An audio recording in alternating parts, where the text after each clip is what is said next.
Yo, what's up everybody? Welcome back to my channel. It's KZ Fox over here. Today I'm going to share with you that some very important tips or good tips with you guys, how I approach the gameplay, how do I approach to win the mid 100% time, what is my method, what's my strategy to win mid.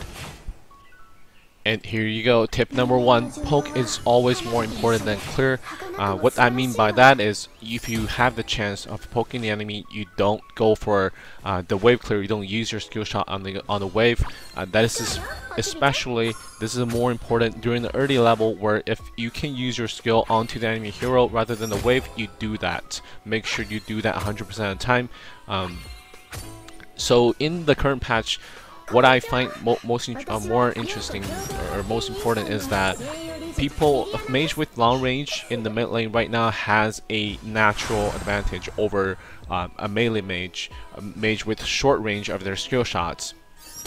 You can see the Tulin, like what I did in my last video, where I said about Tulin's getting worse with the patch nerf, with the 3.0 nerf. Right now he just can't really clear the wave fast enough to actually pressure the enemy hero. And even though he get his passive is not doing enough damage to the wave. Whereas if you play Liliana, you can just poke Tulin with your skill shots, and you always want to use your skill shots onto the enemy hero. If he is zoned away, if he took too much damage from your poke, he's forced to retreat from the wave so that he cannot go close to the wave. You can combine your skill shots with your auto attack to make sure you do even more damage to the enemy hero in mid lane. So that makes sure that after the enemy mage is zoned away from the wave, you can just use your auto attacks, use your skill shots afterwards onto the wave to clear it. In the current patch, the first 3 waves are the most important waves. That's when you do that, when you want to focus on poking a lot in the first 3 waves. So that's very important.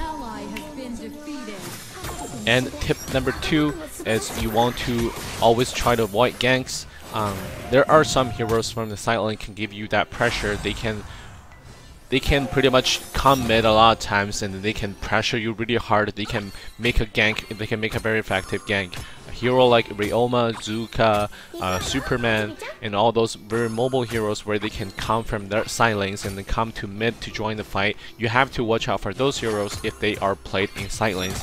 And most importantly, you have to watch out for the jungle gank.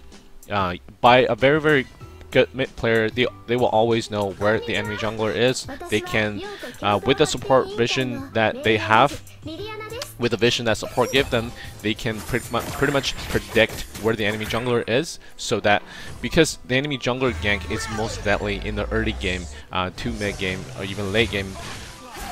So what that means is, because enemy jungler or any jungler, your team jungler, will always have the most amount of gold in the game, pretty much almost by all the time in the game.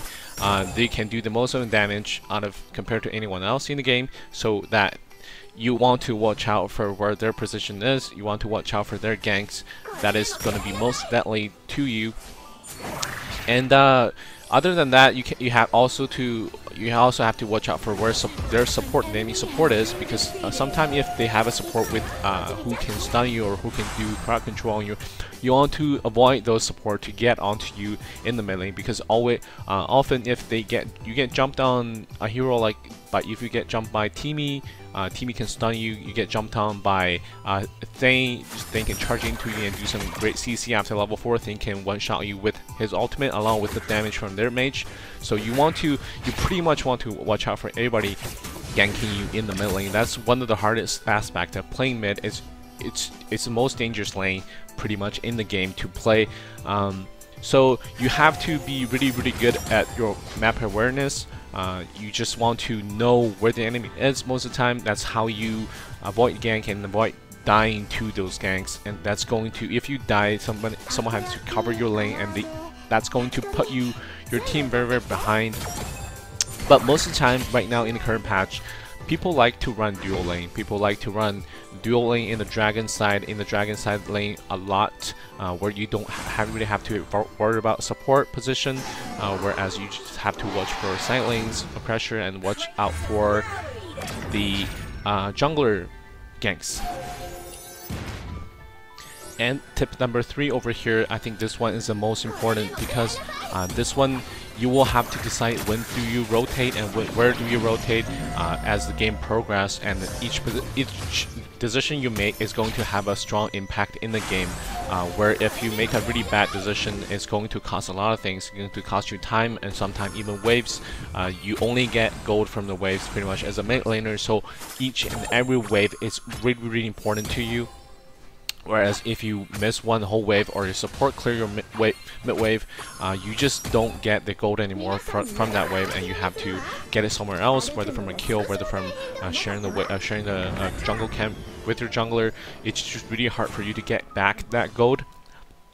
And the most important thing is, when do you rotate and which lane do you rotate? So generally, the first rotation, most of the time you want to rotate with your jungler. Most of the time you want to do 4-1. That's most of the case. But if your team is able to get advantage into the side lane, because you're not going to rotate first with your jungler after they finish clearing, you have to wave to worry about. Your jungle and support will always be in the lane first. They'll always make a move first before you do it. And if you look close at the game right now, there's a mid wave collapsing right now, but I saw that there was a chance at ganking opportunity at the bottom lane. Because they were too far ahead, I decided to give up on the mid wave. So what I did there was, I saw an opportunity at the bottom side. If I didn't clear the mid wave, if Tulin shoved the mid wave in, I probably will lose that mid wave, but instead I can get a kill at the bottom side, which is totally worth it.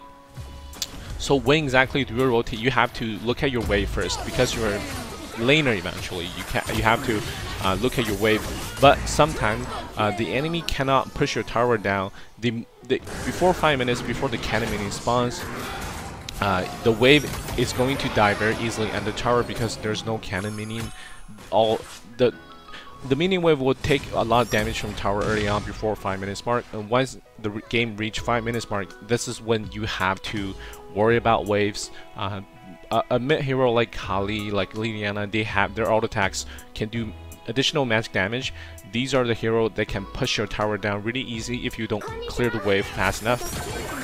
So against those heroes, you have to be very careful with where your wave is. And over here you can see Tulin is trying to clear mid wave. That's why I'm just trying to retreat back to mid.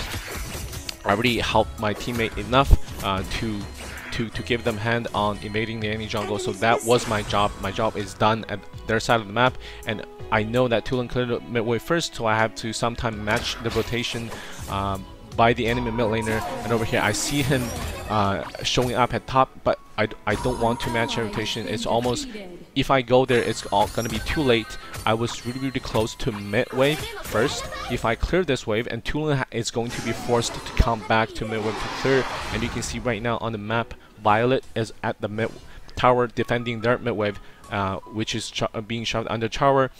And that means our bottom lane will have more room to make a play towards their side of the map. So eventually, a very good thing to follow is, you want to gank based on where your wave is. You have to watch out for your wave, because sometimes if you make a very bad gank, you're gonna lose your mid tower. You're gonna put your tower HP behind by a lot, and if your team lose mid tower, you're gonna have a harder time, even harder time, to get the river vision, where you don't have any protection by where the mid tower, first tier tower was, and you just have to risk your life every time if you want to clear the mid wave very safely. And then if you lose that tower, you're gonna require your support's help to clear pretty much 100% time, just because you don't have the vision anymore. So if you lose a tower, all I'm trying to say is, if you lose a mid tower, it's going to be painful for you afterwards. So it is very important that you watch for where your wave is.